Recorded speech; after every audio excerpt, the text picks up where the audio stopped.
So good evening, my MJ. So my name is Vijay Drasliman, base 83. This is my code in lesson 8 in Arduino. So we have here the first code as I explained, the defined win pin 2, naka-input, nakakuha siya, nakatawad siya sa pin 2, then defined yellow pin 3 is nakatawad siya sa pin 3, then as long as the red pin 4 is nakatawad siya sa pin 4. So we have here the strong com data. So in this things is the variable is to store that kung saan gi-type sa serial monitor.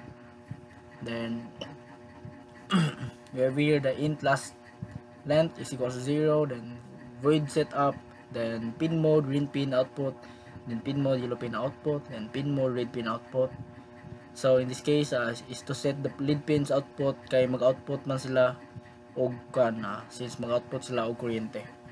Then we have here the serial begin 9600. So start sa serial communication, then serial print, please input any color LED, then serial print line, then we have here the void loop. So if serial available greater than 0, then com data is equals to blank, then while serial available is greater than 0, then com data plus equals char serial read, then delay 2 seconds.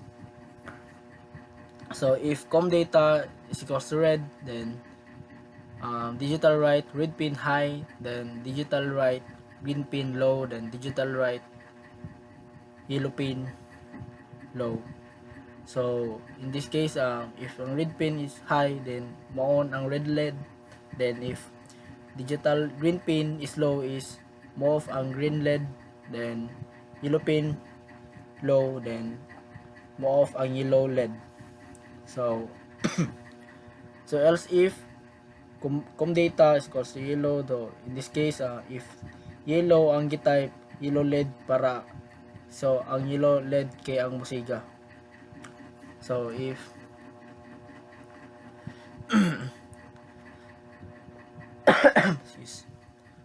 so we have here the digital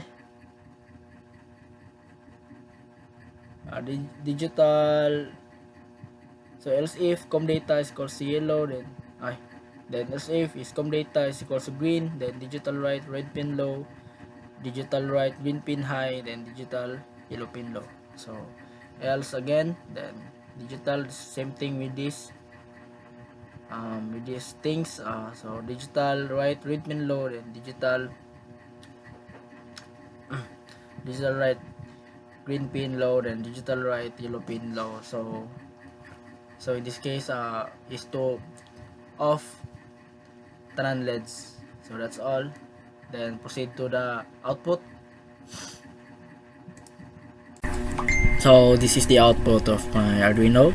So if we try to input a red light, so it must so the red is lighting.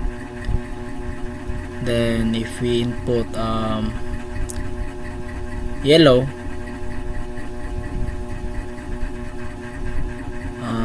I think wait lang.